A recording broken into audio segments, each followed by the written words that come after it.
몇 년 전부터 지식산업센터 시행사가 건축물 중 일부를 기숙사를 지어 분양하는 것이 유행이었고, 최근에도 기숙사를 분양하는 광고를 종종 볼 수 있습니다. 이러한 지식산업센터 기숙사를 분양받은 수분양자의 경우 계약금, 중도금 및 잔금에 대해 매입세액공제를 받을 수 있는지 여부와 준공 후 주택 사용 등에 따른 부가세 면세 전용 여부에 대한 문의가 많아졌습니다. 오늘 시간에는 이에 대한 내용을 정리해 보겠습니다. 기숙사와 관련된 부가세 매입세액공제 및 주택 전용에 따른 부가세 과세 여부는 개별 사실관계에 따라 달라지는 경우가 많으니 아래 내용을 참고하여 임차인 현황 등을 확인 후 부가세를 신고할 것을 권해드립니다. 지식산업센터란 건축물의 제조업, 정보통신업 등 열거된 업종과 지원시설이 복합적으로 입주할 수 있는 집합건물을 말합니다. 이 지원시설에는 기숙사 등 종업원의 복지 증진을 위해 필요한 시설이 포함되어 있어 지식산업센터 시행사는 지식산업센터 중 일부를 기숙사로 신축하여 분양하고 있습니다. 그리고 주택법에 따르면 기숙사는 준주택에 해당하고, 준주택이란 주택 외의 건축물과 부속 토지로 주거시설로 이용 가능한 시설 등을 말합니다. 위 내용을 종합하면 기숙사는 종업원의 복지 증진을 위해 주거시설로 이용 가능한 시설을 의미한다고 할 수 있습니다. 지식산업센터 기숙사의 부가세 매입세액도 공제받을 수 있을까요? 일반적으로 사업자가 과세 사업을 위해 지출하는 경우 이에 관한 부가세 매입세액 공제를 받을 수 있고, 면세 사업 및 토지 등과 관련된 매입세액은 불공제됩니다. 주택임대의 경우 원칙적으로 면세 대상에 해당하여 이와 관련된 부가세는 매입세액 공제를 받을 수 없으나, 사업을 위한 주거용으로 사용하는 건물은 예외적으로 면세 대상이 아니어서 부가세 매입세액 공제를 받을 수 있습니다. 따라서 사업자가 과세 사업을 위해 취득한 기숙사로서 주택으로 사용하지 않고 사업을 위한 주거용으로 사용하는 건물에 해당하는 경우 세금 계산서를 받아 부가세를 환급받을 수 있습니다.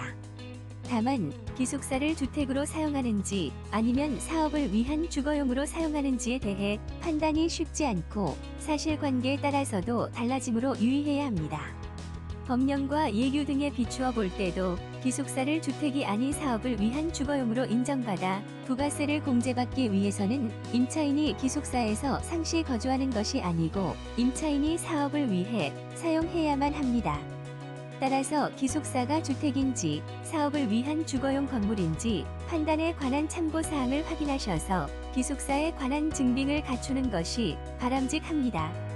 먼저 임대차 계약 시 임차인이 사업을 위한 종업원 기숙사로 사용하는 특약 조건을 추가하면 추후 임차인이 기숙사를 임의로 상시 주거용으로 사용하는 경우를 방지할 수 있습니다.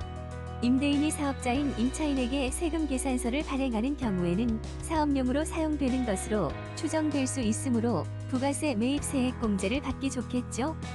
또한 임차인의 종업원이 기숙사로 사용하는 경우 주택이 아닌 기숙사로 보아 부가세 매입세액 공제가 가능합니다. 반면 사업자가 기숙사를 임차해 사업을 위한 주거용으로 사용하지 않고 임직원 개인의 주거용으로 사용하는 경우인 사택에 대해서는 부가세 매입세액이 불공제됩니다.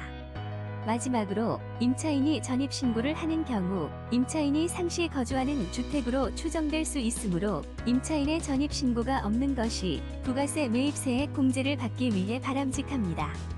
지식산업센터 기숙사를 분양받은 수분양자의 경우 대부분 기숙사 용도로 사용할 것을 예상하여 사업자 등록증을 발급받아 계약금, 중도금 및 잔금을 지급하며 세금 계산서를 발급받고 이에 대해 부가세 매입세액 공제를 받는 것이 일반적입니다. 다만 기숙사가 준공된 이후에 임차인이 기숙사를 상시 주거용으로 사용하는 경우 이는 주택으로 전용된 것이므로 반드시 기존에 환급받은 부가세 상당액을 다시 신고 납부해야 하고, 이를 놓친 경우 가산세까지 부담하게 되어 큰 곤란을 겪을 수 있습니다. 기숙사가 상시 주거용으로 사용되는 주택으로 면세 전용이 되는 경우의 부가세 계산은 어떻게 해야 할까요? 건물 취득가액에서 경과된 과세 기간마다 5%씩 감가상각한 후 남은 잔존 가치가 주택 전용 시 공급가액이 됩니다. 따라서 지식산업센터 기숙사를 취득한 자는 매부가가치세 신고 시 반드시 임차인 현황을 살펴보고 주택으로 전용이 되었는지를 확인하여 부가세 신고에 유의해야 합니다. 오늘은 지식산업센터 기숙사의 부가세 매입세액 공제에 관해 알아보았습니다. 감사합니다.